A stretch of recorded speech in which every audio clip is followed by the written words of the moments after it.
Every action has an equal and opposite reaction, Newton's third law. अगर आपने मेहनत किया है, आपने सही तरीके से पेपर को निभाया है, आपके अटेम्प्ट्स बैलेंस्ड हैं, अगर 60 के इर्द गिर्द वाले अटेम्प्ट वाले बच्चों की बात कर रहा हूँ जो सबसे अधिक कंफ्यूज हैं इस वक्त में कि मेरा क्या होगा, क्योंकि अलग अलग स्टूडेंट कम्युनिटीज़ में ये चर्चाएं हो रही हैं कि भाई 75 अटेम्प्ट तो करना ही चाहिए था, या इतना अटेम्प्ट तो करना ही चाहिए था। प्लीज़ आप सभी से रिक्वेस्ट है, आप सभी लोग इन बातों पे ध्यान न दें, अपने आप को उस तैयारी की तरफ लेके जाइए जो आपका नेक्स्ट हाइस्ट है, जो नेक्स्ट टारगेट है 30 नवंबर, क्योंकि आपका एक एक दिन आज से बहुत इंपॉर्टेंट हो जाएगा। सारे शिफ्ट समाप्त हो चुके हैं।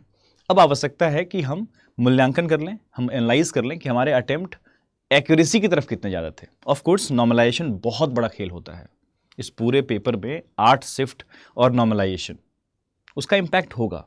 तो irrespective of thinking of this thing कि हाँ मेरा अटेम्प्ट सॉलिड रहा है, चाहे वो अटेम्प्ट 60 के इर्द गिर्द क्यों ना हो, 58 अटेम्प्ट है, परेशान मत होइए।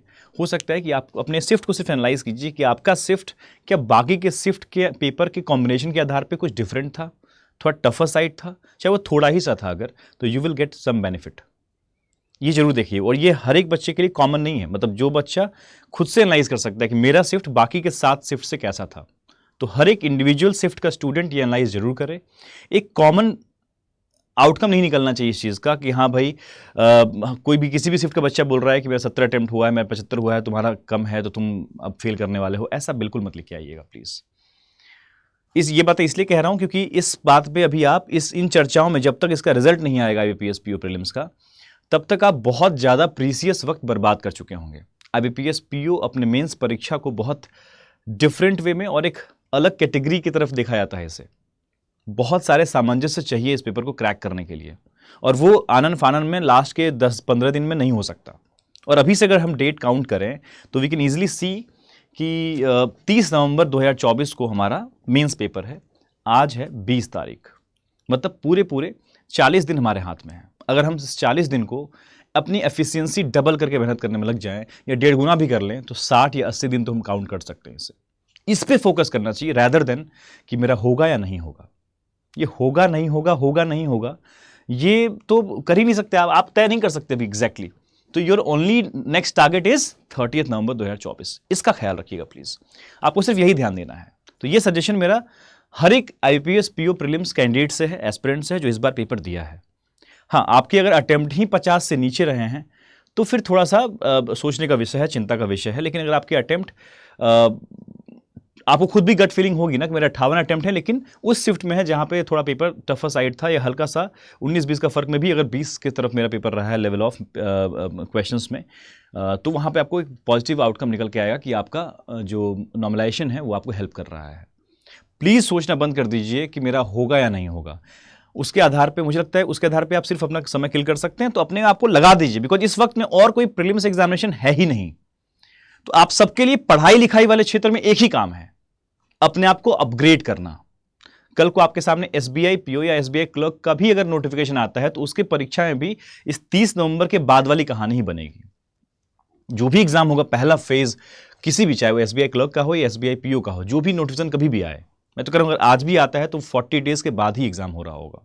ये तो कंफर्म समझ रहे हैं आप लोग कि अगर सबसे अर्लीस्ट अगर कोई प्रीलिम्स एग्जामिनेशन होगा तो वो दिसंबर में जाके हो रहा होगा। दैट मीन्स कि जो भी एस्पिरेंट अगर उसने एक ठीक ठाक ईमानदारी से देखा जाए तो अगर उसने ठीक ठाक अटेम्प्ट किया है, उससे अपने आप को मेंस के प्रिपरेशन में ही झोंकना चाहिए। बिकॉज ये वाला फेज में इस साल के स्टूडेंट के पास बहुत अच्छा अपॉर्चुनिटी है कि उसके पास राइट एक टारगेट है, और वो है IBPS PO मेंस जो कि 30 नवंबर को है। इस बीच में लास्ट ईयर देख लीजिए तो आपके पास पेपर था, कोई SBI PO का पेपर था, तो बच्चा कंफ्यूज था, मैं SBI PO प्रीलिम्स की तैयारी करूं या फिर मेंस की तैयारी करूं इसकी। इस बार आप बिल्कुल ब्लैंक हैं, आपके सामने क्या है, सिर्फ एक टारगेट है। तो अपने एवरेज अटेम्प्ट वाले बच्चों को भी मैं बोलूंगा कि प्लीज प्लीज प्लीज रिक्वेस्ट, एक भी दिन जाया मत कीजिए, सिलेबस देखिए, एटलीस्ट आप प्रीवियस पेपर को ऑब्जर्व कीजिए, उसके एनालिसिस सुनिए, उसके आधार पर अपनी अपनी प्लानिंग कीजिए, अपने स्ट्रॉन्ग सेगमेंट, अपने वीक सेगमेंट, उस पर काम कीजिए। एक टारगेट सेट कीजिए कि अगर IBPS PO क्रैक करना है अल्टीमेटली, मान लो मेरा प्रीलिम्स हो जाता है और फिर मैं उस वक्त हमारे पास 15 दिन बच रहे होंगे, तो उस 15 दिन में क्या करना होगा। अभी से हमें 15 दिन में क्या कर देना चाहिए, अभी से हमारे पास 20 डेज, जो पहले 20 डेज में क्या करना चाहिए। तो ये 2020 का बाइफिकेशन इज इंपॉर्टेंट राइट नाउ। तो अभी से आप, जैसे आज आपने एग्जाम सबका समाप्त हो चुका है, तो आप एक दिन का ब्रेक ले सकते हैं, आप मंडे प्रॉपरली रिलैक्स कीजिए, नो डाउट। और सच में करना भी चाहिए, बिकॉज आपने बहुत अभी स्ट्रेस लिया है, रिसेंट टाइम में आपने काफ़ी मेहनत किया है, और एक दिन का ब्रेक बनता है। आप 21 तारीख को प्रॉपर ब्रेक लीजिए। त्यौहार का वक्त भी आ रहा है, आपको त्यौहार आपको नहीं सेलिब्रेट करना उस तरीके से, आप सिर्फ एक दिवाली का दिन आप ऑफ कर सकते हैं। लेकिन उसके अलावा आपके 20 डेज का पूरा प्लान होना चाहिए आपके पास, कि दिस इज द 20 डेज। पहले 20 डेज में हम, जब तक शायद रिजल्ट नहीं आता है तब तक मुझे ऐसे चलना है। हो सकता है रिजल्ट आपको आखिरी 12वें दिन मिल रहा हो, जब 12 दिन बचा हो पेपर में, ऐसा भी हो सकता है। तो क्या उस 12 दिन में कुछ कर पाएंगे? नहीं। तो आपके 20 डेज के 2 पार्ट बनाइए, और पहले 20 डेज में आप रिसर्च करें, लास्ट एनालिसिस करें, और अपने आप को देखें। डिस्क्रिप्टिव वाला सेगमेंट का अभी से आप थोड़ा तैयारी कर सकते हैं, उसके टॉपिक लिस्ट कीजिए, क्या क्या हो सकता है, किस पे हमें काम करना चाहिए, लेटर है या फिर ऐसे है, किस टाइप के सवाल आया करते हैं, किस वैरायटी के टॉपिक आ सकते हैं, उस पर काम कीजिए। रीजनिंग में सिटिंग एंड पजल सॉल्व कर रहे हैं, या फिर और मिसलेनियस टॉपिक में क्या आ जाया करता है, LR मेरा वीक है, उस पर काम करते हैं। मैथमेटिक्स में हमें अगर बहुत ज़्यादा नंबर नहीं आ पाता है, लेकिन वो 10 से 15 वाला सेगमेंट में कैसे पहुंचा जा सकता है, रैदर देन थिंकिंग ऑफ कि मेरा पेपर होगा या नहीं होगा। बिकॉज मैं आप सभी से बोल रहा हूं, अधिकांश ग्रुप में, मैक्सिमम ग्रुप में सिर्फ यही बातें चल रही होंगी, मैक्सिमम स्टूडेंट कम्युनिटी में यही बातें चल रही होंगी, तेरा होगा, मेरा नहीं होगा, मेरा होगा, तेरा नहीं होगा, इतना अटेम्प्ट सही है, इतना अटेम्प्ट गलत है। प्लीज इनसे बाहर निकल जाइएगा। Do not stress, do not panic, do not get confused, do not fill yourself with the negative things, एकदम नहीं। क्योंकि आपके पास, मैं बार बार बोल रहा हूँ, इस साल बहुत अच्छा अपॉर्चुनिटी है IAPS PO के सीरियस कैंडिडेट्स के लिए, कि वो चुपचाप सिर्फ IAPS PO का ही टारगेट सामने दिख रहा है, और सिर्फ उस पर काम करना, उसके मेंस पे काम करना है। प्लीज़, सो प्लीज़ इस सजेशन को आप लोग बहुत अच्छे से निभाइए, प्लीज़, इट्स अ रिक्वेस्ट। वो 20 डेज़ का जो प्लानिंग है वो बनाइए, उस पर काम करना शुरू कर दीजिए। ऑल द बेस्ट, ब्लेसिंग्स, आशीर्वाद।